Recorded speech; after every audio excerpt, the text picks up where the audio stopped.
Okay, very good morning to everyone. This is Brian once again from The Boring Husband. Now, the topic for today, okay, is basically we all know that the markets are really bullish right now. We know that AI is causing a huge or what we call inflows into the market. Okay, so for today, very simple. I'm gonna cover 3 stocks that I bought as well as 3 stocks that I sold in. Okay, wait, buy and sell not very accurate. 3 stocks that I added to and 3 stocks that I trimmed. Yes, that's right. Okay, this June. Okay, so if you look at the Nasdaq chart, okay, not a lot of people know this. Okay, but did you know that we are just 9% off all-time highs that we achieved back in 2020? Okay, so if you go back to the 2020, I mean whatever like 2021, that kind of all-time high before that massive sell-off, we are just 9% away on the QQQ, and it shows you really, I mean, how well, if you really want to put it nicely, it's like, how robust and how strong the market, blah blah. But to me, that's crap lah. Okay, to me, we know that the economy by and large, okay, is a very different place from where we were back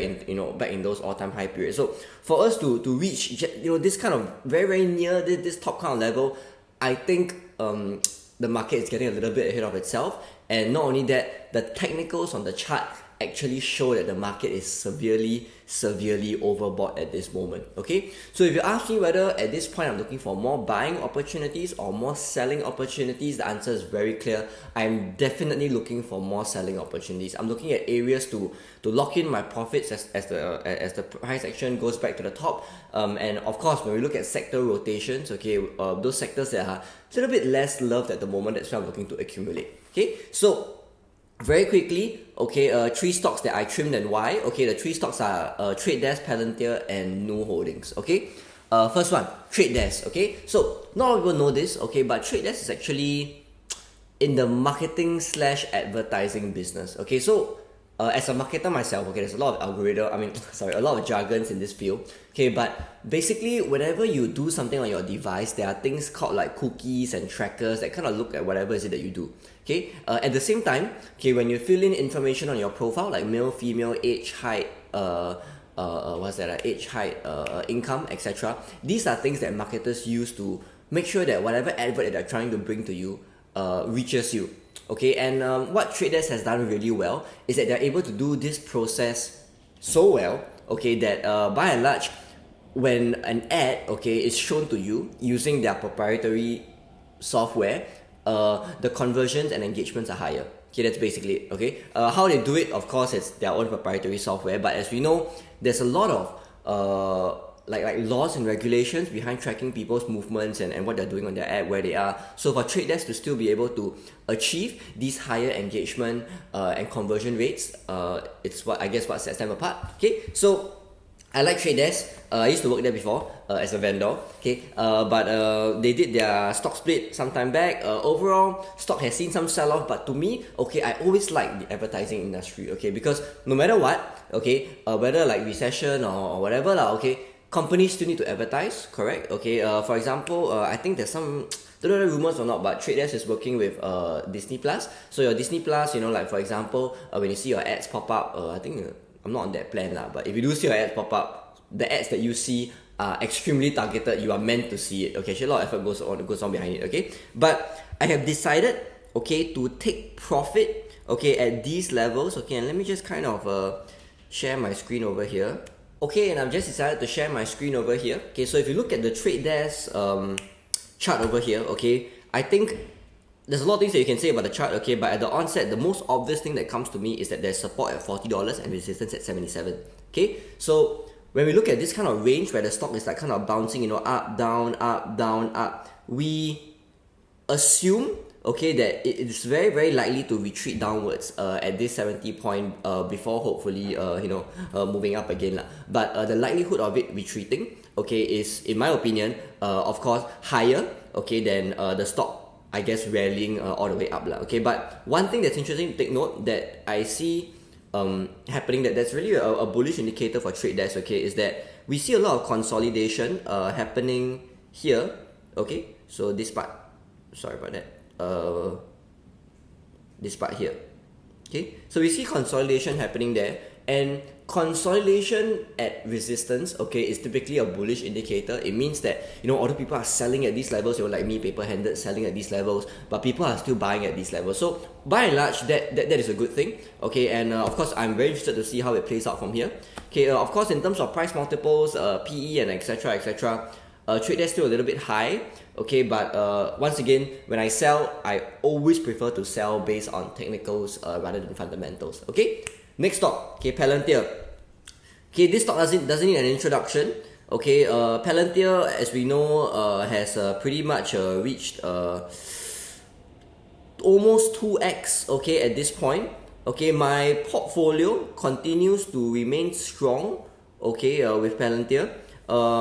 When I say I am trimming Palantir, okay, it's very interesting. Okay, currently 1/3 or a little more of my portfolio is in this single Palantir stock at an average price of about $10. Okay, of this 1/3, okay, I actively trade, okay, about 10 to 20% of it, because I think that Palantir is a stock with a lot of momentum. I think that once people talk about it, and if there's some kind of a catalyst like what we have now with AI, okay, that the stock can move very fast, and that's exactly what I'm doing. Okay, so at present, okay, the bulk of my Palantir holding sits at an unrealized profit and loss of about 60 to 70%. I can tell you first to all my readers that I am very, very nervous about this, okay, because who doesn't want to lock in their profits, right? Okay, so I locked in a little bit of profits to be able to get, some money for coffee. But when we look at multi-baggers in general, stocks that have yielded investors 10, 100%, 10x, 20x, whatever, over time, there's always a period of whether you can even hold it, okay? And I am feeling a little bit strange, or rather, it's always very uncomfortable, because it's very easy for me to tell you all 10 years from now that, hey, I got 10x on Palantir. But right now, when we are sitting in a fight, when we are in the firefight, and when we decide to hold and do nothing, okay, whether I'll be rewarded or not, okay, the consequences of that is up to me, okay. But I want all of you to know that it is very, very, very difficult to hold a stock through its when it continues to run, because you just don't know when that's going to end. Okay, so once this position 2x for me, okay, I will always sell off the half of it, okay, to recuperate my capital. The rest I'll let it run. Okay, but for now, Palantir, AI, whether it's a hype or not, whether it's in a bubble, I will explain in my next video. But as far as I know, we are severely oversold on the Palantir technicals. It is time to take some profits off the table. Okay, next stock, okay, new holdings. Okay, very interesting. This stock, I would say not many people know about this, okay, but to be honest, the only reason I bought this stock is because Buffett bought it, okay, and clearly we all know my genius level is not as near as his, nowhere near, okay, his level of intelligence and wit and wisdom, okay, he's really, we all know, unbeatable. So if you cannot beat them, you just copy them, okay. And I recently also found out that the Monesh Prabhai guy, he copies Warren Buffett like crazy. So if even he's doing it, why can't we? Okay, so why can't me? Okay, so I have copied Buffett exactly, and I've managed to accumulate a significant portion of new at about 420-ish. Right now the stock is trading at about 750. It's also severely overbought. Sorry, good comment. Palantir should also be overbought. It's also severely overbought. Okay, but when the stock of course reaches its 2x, you want to kind of sell your so-called initial capital and kind of get it back. So that's exactly what I'm doing with new holdings. Once again, I'm not selling it based on its catalyst, it's news or whatever. I'm selling because I just want to get back my capital. Okay. Now these are the three sells or trim this quarter. When I say sell, okay, for all three stocks, I still have a position in them. Okay, it's just that just want to kind of capitalize on market gains. Okay. We look at the three stocks that I have bought, okay, this quarter. So when we look at PayPal holdings, okay, I reiterate that the stock is severely oversold. I think the greatest bull case for me, okay, for PayPal is that I think that there will be some form of sector rotation. We are already seeing that happen in Upstart, okay, so payment gateway, banking in general. Upstart of course with the AI theme, okay, but PayPal, I think that we can see some sector rotation in time to come. I think that this area here, okay, is actually more consolidation than anything else, and I hope that we can see a run up from here. But once again, my exposure to PayPal, despite my bullishness, the stock has not seen any major catalyst. So even if we look at the 50 and the 200-day moving average, they have yet to be sloping up, and the 50 has even yet to break above the 200. But when we see these two lines kind of converge to each other, that's usually a sign of bullishness, it's a sign of strength. Okay, so we hope to see a better fate for PayPal, but if not, severely oversold and upcoming sector rotation are my reasons to buy PayPal. Okay, the next company that I've also bought in recent time, okay, is Unity. So Unity, I was exposed to this stock because obviously I play a lot of games that are on Unity, and secondly, it's also because during the IPO, the stock really rallied to like $200-300 lah. Okay, so at the moment, Unity, I have been waiting for a chance to buy Unity, okay, but I was not able to capture the lows of 2030, so I've only accumulated it very recently at about, I think, 38.40, so that's actually quite high.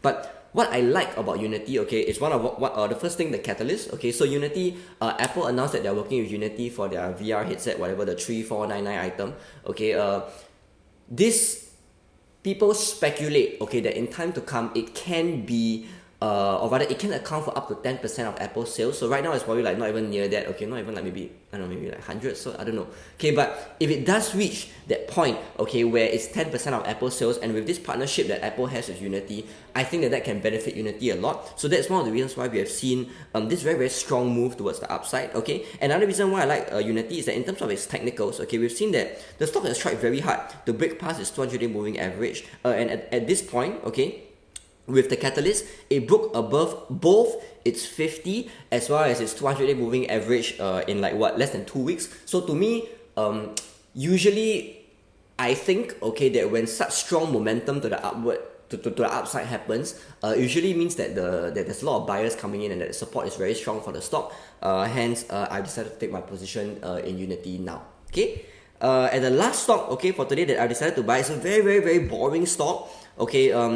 The only reason, okay, I am buying this stock, two reasons are technicals, not really fundamentals, but it's a hedge, sector rotation hedge. So Coke is those kind of company that has been paying us very stable 2-3% dividend for the past like donkey years, okay, even like longer than me. Okay, so my position in Coke has always been more of a Buffett play, okay, and I think that now could be an opportune time to accumulate Coke, which is what I've done for two reasons. Number one, sector rotation. Number two, it's trading at about 10-11% off its all-time highs.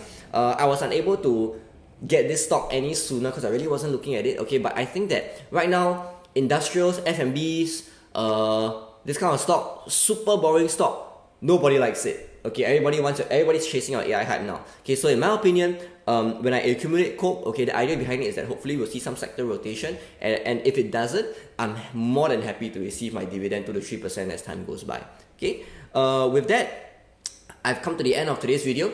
Okay, overall, I remain very bullish on the markets. Okay, I think that we are in very overbought conditions. Okay, but having said that, given the strength of the market at the moment, I don't think that the pullback, okay, will be very, very intense. We will see some pullback, but I don't think it'll be very intense.